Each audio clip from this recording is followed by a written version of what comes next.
Afternoon అందరికీ. ఈరోజు speciality వచ్చేసి నేషనల్ తెలుగు స్పీకింగ్, నేషనల్ కావచ్చు, ఇంటర్నేషనల్ వైడ్ కావచ్చు, తెలుగు స్పీకింగ్ డే అనమాట. అంటే జాతీయం కావచ్చు, అంతర్జాతీయం కావచ్చు, తెలుగు మాట్లాడే వాళ్ళు ఈరోజు తెలుగు అంటే తెలుగునే మాతృభాషగా, తెలుగునే ప్రైమరీ లాంగ్వేజ్గా తీసుకొని మాట్లాడేవాళ్ళు అనమాట. ఎగ్జాంపుల్ ఇప్పుడు కన్నడ వాళ్ళు ఉన్నారండి, వాళ్ళు మదర్ టంగ్ కన్నడ, వాళ్ళు ఇంగ్లీష్ మాట్లాడవచ్చు, హిందీ మాట్లాడవచ్చు, అది సెకండరీ. కానీ వాళ్ళు మదర్ టంగ్ ఏదైతే అది మాట్లాడతారు కదా, అట్లా అనమాట.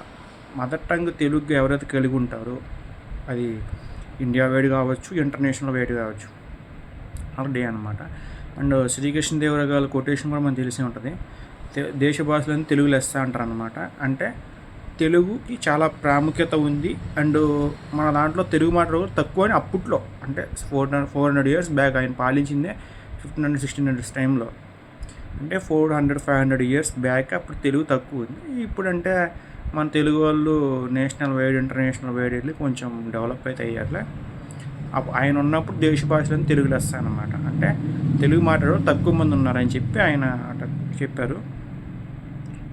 అండ్ మనకి గిడుగు రామ్మూర్తి పంతులు గారిని కూడా తీసుకుంటే, ఆయన తెలుగు సాహిత్యం కోసం అండ్ తెలుగు భాష కోసం చాలా చేశారు.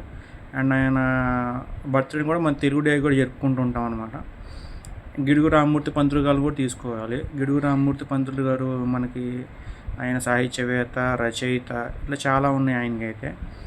అండ్ గిడుగు రామ్మూర్తి పంతులు గారి గురించి మీకేం తెలుసు ఖచ్చితంగా కామెంట్ సెక్షన్ చెప్పండి. అండ్ శ్రీకృష్ణదేవరాయలు గారు చెప్పిన కొటేషన్ అనుకున్న అర్థం నేను చెప్పింది మీకు అర్థమైందా లేదా, అసలు నిజం అర్థం అదేనో కాదు కూడా కామెంట్ చేయండి. నాకైతే నిజం అర్థం అదే, మీకు అనిపించాలి కదా, నేను ఏదో సొంతంగా క్రియేట్ చేసినట్టు అనిపించకూడదు. సో కామెంట్ చేయండి.